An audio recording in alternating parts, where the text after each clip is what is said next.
Hello everyone, आप सभी का बहुत बहुत स्वागत है मेरे चैनल BS स्टोरी टेलर पे। और आज मैं आपके साथ इमॉर्टल नाइन टेल फॉक्स का नेक्स्ट पार्ट लेके आई हूँ। चलिए उसे शुरू करते हैं। लास्ट टाइम आपने देखा था कि विभूषण जो था उसकी कंडीशन ज़्यादा ठीक नहीं थी, वो बहुत ज़्यादा पेल हो चुका था।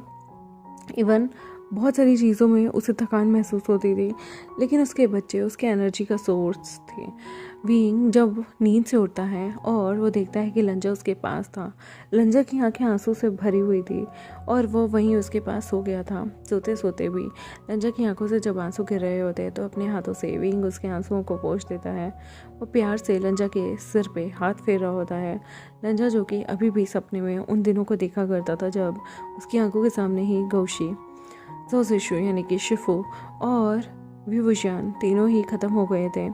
लंजा जो था वो याद करता है बचपन में उसकी मदर भी उसके सामने ही जब ख़त्म हो गई थी, तो उसके बाद लंजा की ज़िंदगी में कुछ भी नहीं बचा था।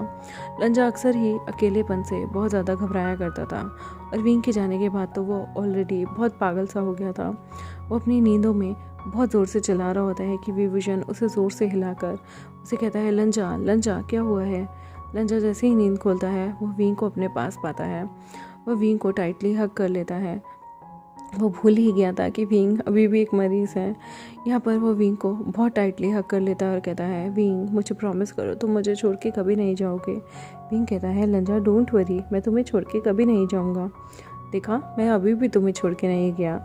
लंजा जो है वो कहता है कि विंग, मैं तुम्हारे बिना तुम सोच भी नहीं सकते।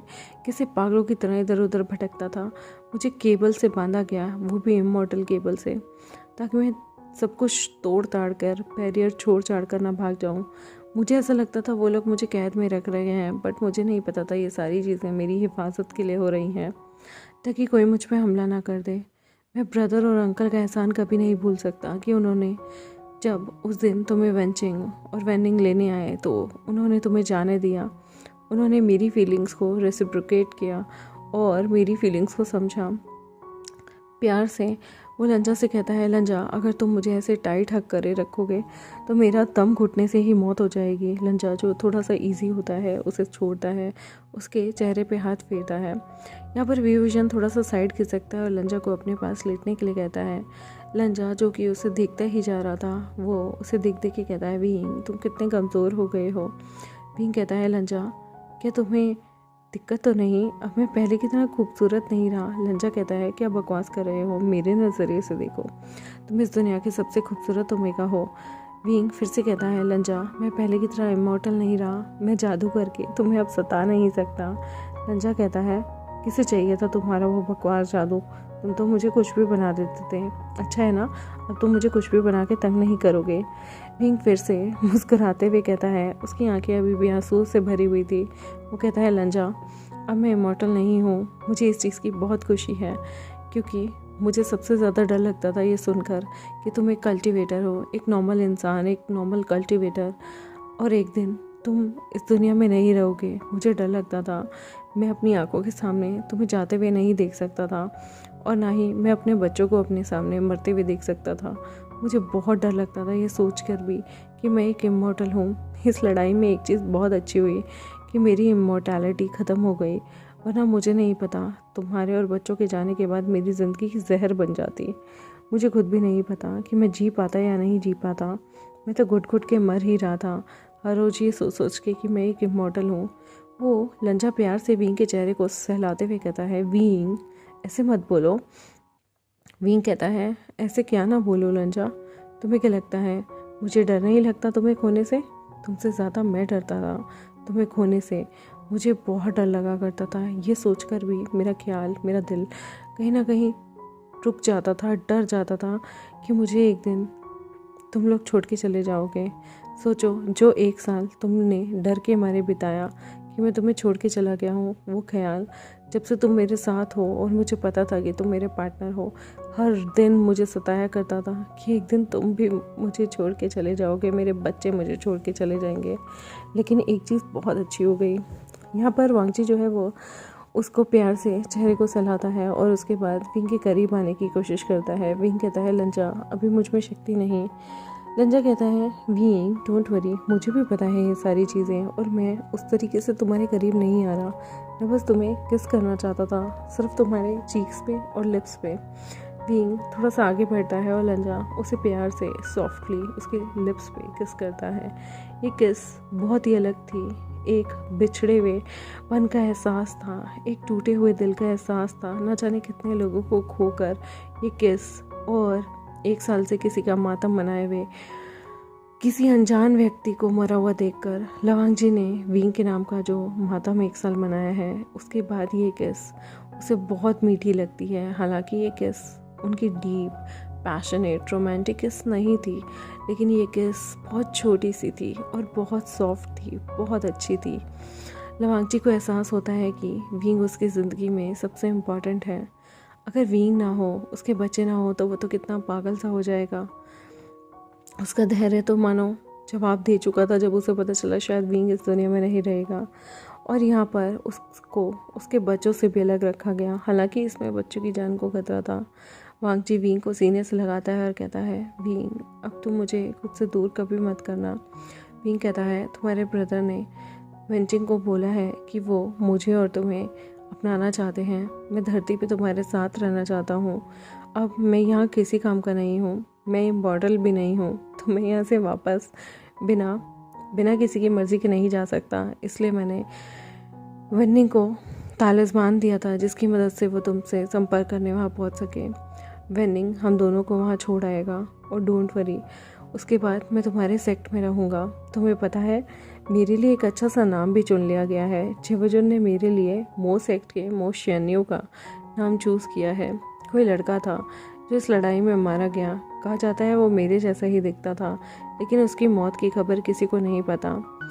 और तुम्हें एक सीक्रेट बताऊं, जो वो कॉप्स तुमने देखा था ना, वो जिन सेक्ट के किसी इंसान का नहीं बल्कि मोशन्यू का था। मोशन्यू मेरी ही हाइट का, मेरे जैसा दिखने वाला एक फ्रजाइल सा इंसान था जो बाय चांस मारा गया था। किसी को नहीं पता उसकी मौत कैसे हुई, लेकिन जिवजुन चाहते हैं कि उसके नाम, उसकी आइडेंटिटी लेकर मैं लोगों के सामने तुम्हारा हस्बैंड मोशन्यू बन के रहूँ, ताकि मेरे नाम से किसी को प्रॉब्लम ना हो। और उसके बाद ये बता दिया जाएगा सबको कि मोशन्यू के ऑलरेडी 2 बच्चे थे।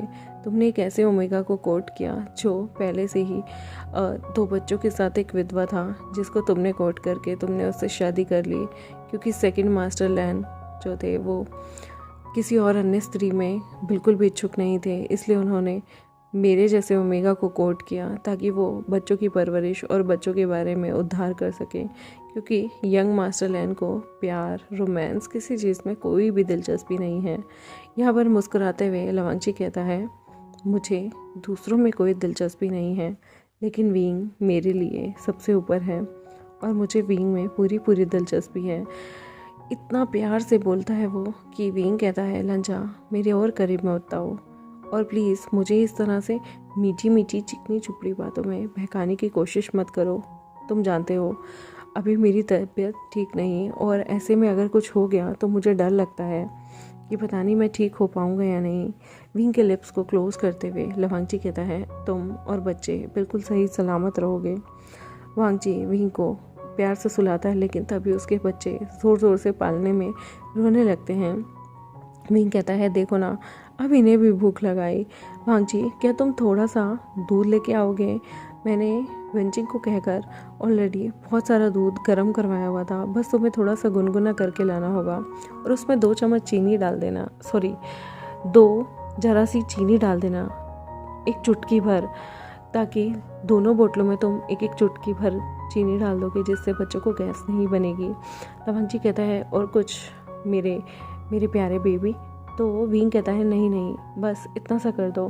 लवांगची कहता है तुम बच्चों को दूध नहीं पिला रहे? वीइंग कहता है अभी मैं बहुत कमज़ोर हूँ, और मेरी शक्ति और मेरी बॉडी जो है वो बहुत ज़्यादा कमज़ोर है, जिसकी वजह से थोड़ा सा दूध बनने में तकलीफ़ होती है, और मैं नहीं चाहता मेरे दोनों क्यूट से अच्छे मोटे ताज़े बच्चे भूखे रह जाएं। और वैसे भी इन्होंने अपनी बहुत सारी गोल्डन कोर का यूज़ करके मेरे अंदर की शक्ति दी है, मेरी बॉडी को इनकी ही ऊर्जा मिलती है, और मैं चाहता हूँ मेरे बच्चों का जो है पेट भरा रहे। यहाँ पर लवांगची जो है दोनों बच्चों के लिए दूध लेके आता है। बच्चे 1 साल के हो गए थे, तो अक्सर इन्हें वेनिंग अपने हाथों से दाल का पानी बहुत कम, मतलब जिस पानी में मिर्ची ना हो, ज़्यादा नमक ना हो, वो सारी चीज़ें खिलाते रहते हैं ताकि बच्चों की ग्रोथ जल्दी हो। बच्चों को फ्रूट का पल्प, जूस, इस तरह की चीज़ें भी दिया जाती थी। लेकिन अभी विंग को बिस्तर से ज़्यादा उठने की अनुमति नहीं थी। विंग को पहले क्लीन जो था वो वेंचिंग किया करती थी एज अ डॉक्टर, और अब उनकी मदद लवांगची करने लगा था। लवांगची अपने प्यारे प्यारे ओमेगा हस्बैंड को बहुत प्यार से रखने लगा था। वो अपने बच्चों को भी अपने सीने से लगा के रखता था। बच्चे जब भी रोते थे तो वांगची बच्चे माँ को डिस्टर्ब ना करें, इसलिए वो उन्हें अपने सीने से लगाकर बाहर निकल जाया करता था ताकि बच्चों पे कोई आँच ना आए। और वो अक्सर विंग के कमरे में चार्म्स लगा के रखता था, स्पेल लगा के रखता था। यहाँ तक कि बच्चों के पालने में भी स्पेल लगी हुई थी ताकि कोई भी बच्चों को नुकसान ना पहुँचा सके। वांगची जो था वो बहुत ज़्यादा सतर्क हो गया था हर चीज़ को लेके, और वो किसी भी एंगल से विंग की किसी भी सेफ्टी को, किसी भी पर्पस को कोई नुकसान नहीं पहुंचाना चाहता था, और वह किसी भी एंगल से विंग की सेफ्टी पे बात नहीं आने देना चाहता था। लवांगची जब विंग सो जाता था तो वो बच्चों के साथ खेला करता था, उनके साथ मस्ती किया करता था। दोनों बच्चे बहुत शैतान थे। जरा सा इधर उधर लवांगची के होने पे वो एक दूसरे के साथ ही हाथापाई कर देते थे। कोई एक दूसरे को उंगली मार देता था तो कोई एक दूसरे के बाल पकड़ लेता था। लवांगची उन दोनों बच्चों को छुड़ाने में ही लगा रहता था, जो थोड़े से शैतान हो गए थे क्योंकि माँ का ज़्यादा ध्यान बच्चों पे नहीं रहता था। विंग की अभी एनर्जी बहुत ज़्यादा उसे यूज़ करनी थी। लवांगची उसे मेडिटेशन में भी काफ़ी हेल्प किया करता था, और वेनिंग भी विंग को बहुत सारे हर्बल सूप्स, मैजिकल जितने भी उसकी हर्ब्स थी वो सारी दिया करते थे ताकि विंग जो है वो जल्दी से रिकवरी करे, जल्दी से अपने पुराने शरीर में वापस आए। और ऐसे ही वो लोग 6 महीने और विंग के साथ देते हैं। बच्चे काफ़ी बड़े हो गए थे। बच्चे घुटनों के बल चलने की भी कोशिश करते थे, मतलब वो कोशिश करते थे कि वो जैसे तैसे करके चलें, लेकिन अभी वो बहुत ज़्यादा छोटे थे। लवांगची बच्चों को नहलाना धुलाना, उनके कपड़े चेंज करना, उनके सूसू पोटी, सारी चीज़ें लवांगची जो है अपने तरीके से किया करता था, जिसे पूरी तरह से ट्रेन जो था वो वेंचिंग वेनिंग ने कर ही दिया था। लवांगची बच्चों को नहला भी दिया करता था और बच्चों को अक्सर अपने कंधे पे बैठाया करता था या फिर अपने सीने से लगा के रखता था। बच्चे खूब एंजॉय करते थे। जब एक को वांगची अपने कंधे पे उठा लेता था तो दूसरे को वो वेनिंग को दे दिया करता था, और ताकि दोनों बच्चे खूब एंजॉय कर सकें। वेनिंग अक्सर दोनों बच्चों के साथ रहा करता था। दोनों बच्चे जब भी वेनिंग के पास होते थे उसके कभी बाल खींच देते थे, कभी कुछ कर देते थे। वेनिंग को तो वो 2 मिनट भी जीने नहीं देते थे। हालांकि बच्चे जो थे वो थोड़ा बहुत वांगची और वेंचिंग से डरते थे, क्योंकि वांगची और वेंचिंग का ऑरा ही ऐसा था जिससे अच्छों की फट जाए। और विंग जो था वो दोनों बच्चों को जब भी गोद में लेता था वो अपने बच्चों को बहुत ज़्यादा प्रेज़ करता था, जिसकी वजह से अक्सर उसे वेंचिंग कहा करती थी, अगर इतना प्यार करोगे बच्चों से तो बच्चे बिगड़ जाएंगे। विंग कहता था कोई बात नहीं, ये मेरे बच्चे हैं, ये स्पॉइल नहीं होंगे तो कौन स्पॉइल होंगे, और वैसे भी लंजा इकलौता काफ़ी नहीं है क्या इन्हें डांटने के लिए, तुम भी इन पे चढ़ जाती हो, कितनी बेकार डॉक्टर हो तुम। वेंचिंग कहती है हाँ, मेरा एटीट्यूड अलग हो सकता है, मेरा ऑरा अलग हो सकता है, लेकिन मैं एक डॉक्टर बेकार नहीं हूँ विभूषण कहता है हाँ मतलब तुम समझ रही हो ना मैं क्या कहना चाहता हूँ। वेंचिंग कहती है बिल्कुल नहीं समझ रही, और अब मैं तुम्हें बहुत सारी सुइयाँ लगाऊंगी। तुमने क्या कहा, मैं ख़राब डॉक्टर हूँ?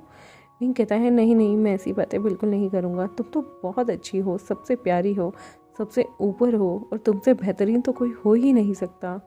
वेंचिंग कहती है अच्छा मक्खन मत लगाओ और इरिटेट मत करो, और मैं तुम्हें एक और चीज़ बताना चाहती हूँ। तुम्हारे ब्रदर इन लॉ ने तुम्हारी और वांगची की जो शादी की तैयारी है वो लैंडसेट में पूरी तरह से कर दी हैं। विंग क्या तुम सच में वहाँ चले जाओगे? यहाँ पर वेंचिंग का दिल थोड़ा सैड हो जाता था विंग जब यहाँ से जाने की बातें करता था। विंग कहता है वेनिंग मैं इमॉर्टल नहीं हूँ, और बहुत जल्दी मेरा समय आ जाएगा जब मैं ज़िंदा भी नहीं रहूँगा। मैं सारी भागदौड़ अब तुम दोनों भाई बहनों के हाथों छोड़ के जाना चाहता हूँ। मैं चाहता हूँ तुम लोग यहाँ के सारे लोगों की ज़रूरतों का ख्याल रखो, किसको क्या चाहिए किसको क्या नहीं चाहिए, ये सारी चीज़ें तुम लोग मैनेज करो। मैं जानता हूँ वेंचिंग तुम बहुत अच्छे से मैनेज कर लोगी, लेकिन अब मैं लंजा के साथ एक सुकून भरी ज़िंदगी एक नए नाम के साथ बिताना चाहता हूँ। मैं नहीं चाहता कि मैं लाइफ टाइम भटकता रहूँ। मैंने दूसरों के लिए बहुत सारी ज़िंदगी जी है, लेकिन खुद के लिए कभी नहीं जी। 10,000 साल मैं एक जगह कैद रहा, एक जगह बंधा रहा, लेकिन अब मैं थोड़ी सी फ्रीडम चाहता हूँ। अब मैं अपनी ज़िंदगी जीना चाहता हूँ। वेंचिंग कहती है, बिल्कुल, तुमने बहुत कुछ स्ट्रगल किया, तुमने बहुत सारे उतार चढ़ाव देखे, तुम्हारी लाइफ बिल्कुल डिफरेंट थी। मैं आज भी जानती हूँ कि तुमने कितना कुछ सहा है। उस फूया की वजह से तुमने अपने घर वाले खो दिए, 10,000 साल तक कैद रहे, उसके बाद भी तुम यहाँ रहने के बावजूद भी हम लोगों के लिए बहुत कुछ करते रहे। अब तुम्हारा वक्त आ गया है, तुम पृथ्वी लोक पे जाओ, अपनी ज़िंदगी को जियो जैसे तुम जीना चाहते हो। अपने पति, अपने बच्चे के साथ ये वक्त निकालो और खुश हो जाओ। और तुम्हें ज़्यादा स्ट्रेस लेने की कोई ज़रूरत नहीं है विंग, बिल्कुल भी नहीं है। विंग कहता है, बिल्कुल मैं जानता हूँ तुम यहाँ पर सारी चीज़ें बहुत अच्छे से संभाल ही लोगी, तो मुझे क्या ज़रूरत। वो कहती है, हाँ तुम बिल्कुल भी टेंशन मत लेना, यहाँ पर हर चीज़ को मैं बहुत अच्छे से मैनेज कर लूँगी। और डोंट वरी, मैं तुम्हें कभी भी निराश नहीं होने दूँगी। मैं जानती हूँ कि यहाँ पर बहुत सारी चीज़ें हैं, लेकिन अब हम इमॉर्टल्स अपनी चीज़ों को बहुत अच्छे से टैकल कर लेंगे। लेकिन अगर हो सके तो यहाँ पर विज़िट करते रहना। मैं वेनिंग को कह के तुम्हें कभी कभी यहाँ बुला लिया करूँगी। विंग कहता है, ऑफ कोर्स, जब भी कोई खुशी का ओकेजन हो तो मुझे और लंजा और मेरे दोनों बच्चों को ज़रूर बुलाना। वेंचिंग मुस्कुराते हुए कहती है, बच्चों को तो यहाँ छोड़ जाओ, तुम तो अब मॉर्टल बन गए हो, तुम तो जितने चाहे उतने बच्चे कर सकते हो। विंग कहता है, अच्छा तो तुम मेरे बच्चों पे कब्जा करना चाहती हो। वेंचिंग कहती है, इन दोनों के बिना हमारा दिल कैसे लगेगा। विंग कहता है, तो तुम भी शादी कर लो, तुम्हारे भी बच्चे हो जाएंगे, फिर अपने बच्चों को जैसे मर्जी रखना है रखना। वैसे तुम तो इतनी बड़ी खड़ूस इंसान हो, तुम्हारे बच्चे तो कितनी बुरी किस्मत होगी बेचारों की। तुम तो उन्हें कितना डांटोगी और पीटोगी भी, और अगर वो ज़्यादा फालतू बोलेंगे तो तुम तो उन्हें सुई तक लगा दोगी। यहाँ पर विंग के कान मरोड़ते हुए वेंचिंग कहती है, क्या कहा तुमने, तुम इतनी बुराई कर रहे हो मेरी। अच्छा तो मतलब तुम्हें मैं इतनी बुरी लगती हूँ। विभूषण, मैं तुम्हें बिल्कुल नहीं छोड़ूंगी। विभूषण कहता है, मेरा कान, प्लीज़ ऐसे मत करो। तुम अगर ऐसे भूली करोगी ना मुझे, तो कोई भी इंसान तुमसे शादी नहीं करेगा। वेंचिंग कहती है, भाड़ में जाए वो इंसान, मुझे तो वैसे भी नहीं शादी करनी। और याद रखना, अगर तुम ऐसी हरकतें करते रहे ना, तो कोई तुम्हें मारे ना मारे, तुम्हारे दुश्मन तुम्हें मारे ना मारे, एक दिन मैं तुम्हें ज़रूर मार दूंगी। विभूषण हंसता है और कहता है, अच्छा तो डॉक्टर तो बचाने के लिए होता है ना, तुम कब से कातिल बनी घूम रही हो, तुम क्या मर्डरर बनना चाहती हो। वेंचिंग कहती है, एक आधे बंदे का तो खून माफ़ होता है ना, तो क्यों ना तुम्हें मार दूँ, तुम्हारा खून तो वैसे भी भगवान माफ़ कर देंगे, तुम हो ही इतने शैतान, भगवान भी खुश हो जाएंगे कि चल अच्छा है, उनका काम मैंने आसान कर दिया। विंग मुंह बनाता है और कहता है, बताऊँ अभी मैं तुम्हें, अगर लंजा को पता चल गया ना तुम मुझे मारने की प्लानिंग कर रही हो, तो सोच लेना तुम्हारा हाल क्या होगा। वो यहाँ पर वेंचिंग कहती है, धमकी दे रहे हो। विंग कहता है, नहीं, चेतावनी दे रहा हूँ। और गाइस, यहाँ पर एक अच्छा सा प्यारा सा एपिसोड ख़त्म होता है। बहुत जल्दी नेक्स्ट इसके पार्ट आ जाएंगे और उसके बाद ये फैन फिक्शन भी ख़त्म हो जाएगा। आई होप आपको ये फैन फिक्शन अच्छा लग रहा हो। मेरे चैनल को सब्सक्राइब कर दे, वीडियोस को लाइक कर दे, बेल आइकन को प्रेस करना बिल्कुल मत भूलिएगा। Thank you very much.